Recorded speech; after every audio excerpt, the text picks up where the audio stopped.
आप सभी का स्वागत है। आज हम फिर से लेकर आए current affairs and general studies का मॉडल टेस्ट पेपर और ये मॉडल टेस्ट पेपर आपकी बहुत मदद करेगा। इसके अलावा भी हम काफ़ी मॉडल टेस्ट पेपर ज्योग्राफी पे, साइकोलॉजी पे और करंट अफेयर्स पे पहले भी अपलोड कर चुके हैं, तो आप जरूर देखिएगा।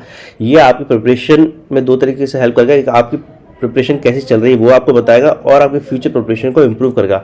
तो ये क्वेश्चन अगर आपको आते हैं तो बहुत ही अच्छा है और नहीं आते तो इनको याद कर लीजिएगा। हम बहुत रिसर्च के साथ इन क्वेश्चंस को बना रहे हैं और कोशिश कर रहे हैं कि आपका जो पेपर है उसका 80% सिलेबस हमारे से ही कवर हो जाए। आइए शुरू करते हैं। क्वेश्चन 1, देश का पहला इंडिया इंटरनेशनल बुलियन एक्सचेंज कहाँ स्थापित किया गया है?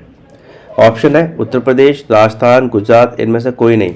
आप इसको रोक सकते हैं और 5 से 7 सेकंड में जवाब दे सकते हैं, लेकिन आपको ध्यान ये रखना है कि इसमें टोटल 15 क्वेश्चंस है और इसमें 15 मिनट से ज़्यादा वक्त नहीं लगना चाहिए। अगर उससे ज़्यादा वक्त लगता है तो कोई बात नहीं, अभी लग भी रहा है तो एक बार लगने दीजिएगा, लेकिन क्वेश्चन कोशिश कीजिएगा 15 मिनट में हो जाए और फिर इसको याद कर लीजिएगा।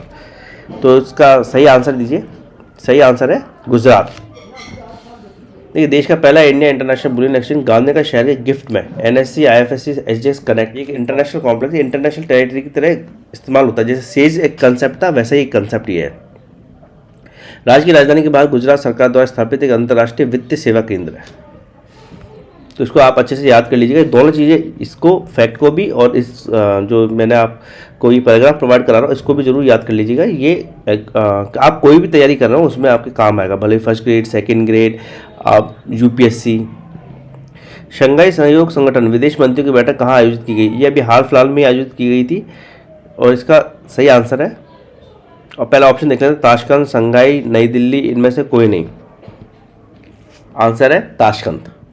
भारत ने अगले साल ईरान को शामिल करने के लिए शंघाई सहयोग संगठन, जिसको SCO बोला जाता है इंग्लिश में, उसका स्वागत किया है। इससे SCO में जो है इसका विस्तार होगा। इसमें आपको बताना है इसके करंट नंबर ऑफ मेंबर्स कितने हैं, और भारत SCO के अगले साल अध्यक्षता भी करेगा। क्वेश्चन 3, मानस टाइगर रिजर्व स्थित है, आपको बताना है किस राज्य में स्थित है? सिक्किम, अरुणाचल प्रदेश, आसाम, पश्चिम बंगाल।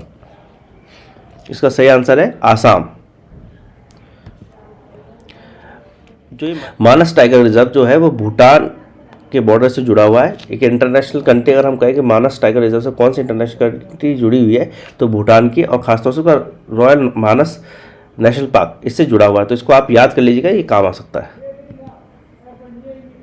किसने साल 2022 के लिए अंतर्राष्ट्रीय बुकर पुरस्कार जीता? ये बहुत फेमस है और पहली बार मिला है।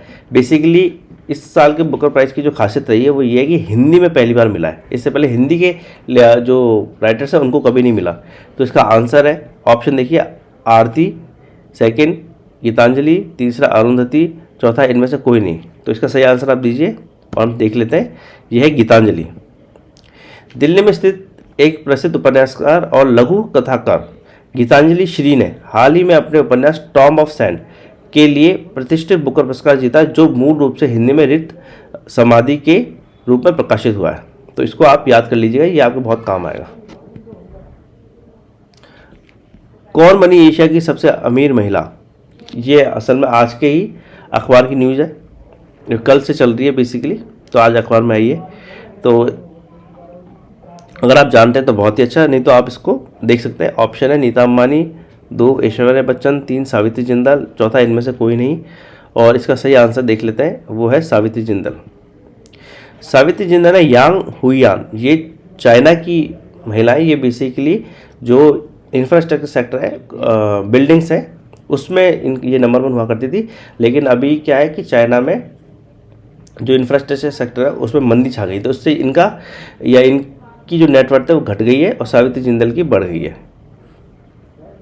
तो सावित्री जिंदाल ने यांग हुईयान को पीछे छोड़कर एशिया की सबसे अमीर महिला का खिताब अपने नाम कर लिया है। क्वेश्चन 6, पश्चिम राजस्थान के जानवरों में कौन सा वायरस बीमारी पैदा कर रहा है? 1 monkey pox, second chicken pox, 3 lumpy, चौथा इनमें से कोई नहीं। देखिए, ये बहुत ही आसान ऑप्शन है, मैंने बहुत आसान ऑप्शन दिया है। इसका आंसर आपको पहले ही पता ना हो, लेकिन आपको ये पता होना चाहिए कौन सा नहीं है, उससे ये हो जाएगा। इसका आंसर है वैसे लंपी। संक्रामक ढीलेदार, लंपी को हिंदी में ढीलेदार बोलते हैं। संक्रामक ढीलेदार त्वचा रोग का प्रकोप पश्चिमी और उत्तरी राजस्थान में हजारों पशुपालकों के लिए अभिशाप बन गया है, जहां लगभग 1200 गौवंश इस बीमारी से मर चुके हैं, जो इस क्षेत्र के लिए अविश्वसनीय गति से फैल रहा है। तो ये अभी हाल फिलहाल में एक हमारे लिए बड़ा मेजर कंसर्न बन गया है और इंडियन गवर्नमेंट ने अपनी टीम भेजी हुई है राजस्थान में इसकी जाँच के लिए। मीराबाई चानू का संबंध किस खेल से है? 1 बॉक्सिंग, 2 भारोत्तोलन, 3 दौड़, चौथा इनमें से कोई नहीं। ये बहुत ही फेमस आप कह सकते हैं कि हमारी एथलीट है और इन्होंने जो अभी हाल फिलहाल में ओलंपिक्स हुए थे उसमें भी एक पदक जीता था। आपको बताना पदक कौन सा है, अगर आप ये बता पाए तो बहुत ही अच्छी बात है। भारोत्तोलन मीराबाई चानू ने कल ही भारोत्तोलन में गोल्ड मेडल जीता है। सेखोम मीराबाई चानू जन्म 8 अगस्त 1994, एक भारतीय भारोत्तोलक है। उन्होंने 2020 टोक्यो ओलंपिक में महिलाओं के 49 किलोग्राम वर्ग में रजत पदक जीता। उन्होंने राष्ट्रमंडल खेल 2022 में स्वर्ण पदक जीता है, जो अभी चल रहा है।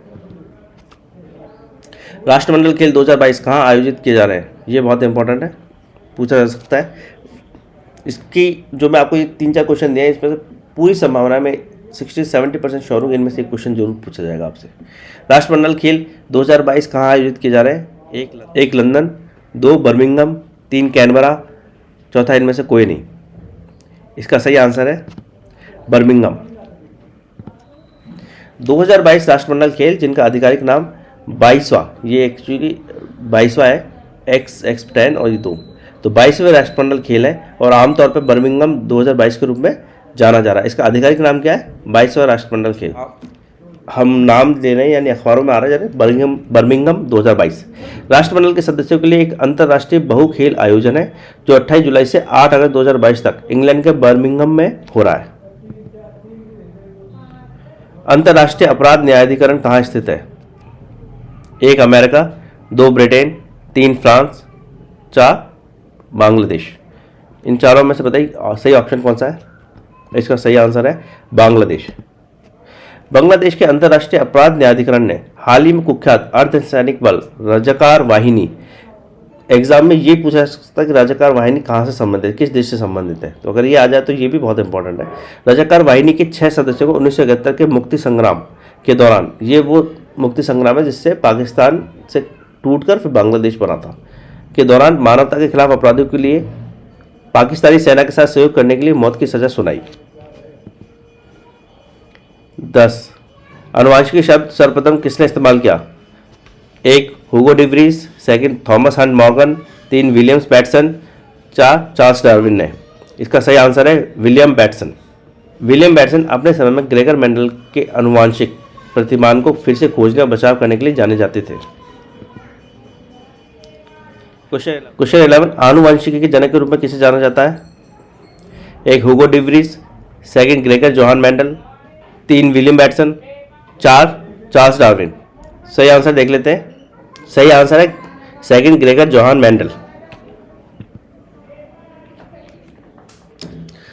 ऑस्ट्रियाई भिक्षु ग्रेगर जोहान मेंडल ने आनुवंशिकता के बुनियादी नियमों की खोज की और आधुनिक आनुवंशिकी के विज्ञान की नींव रखी।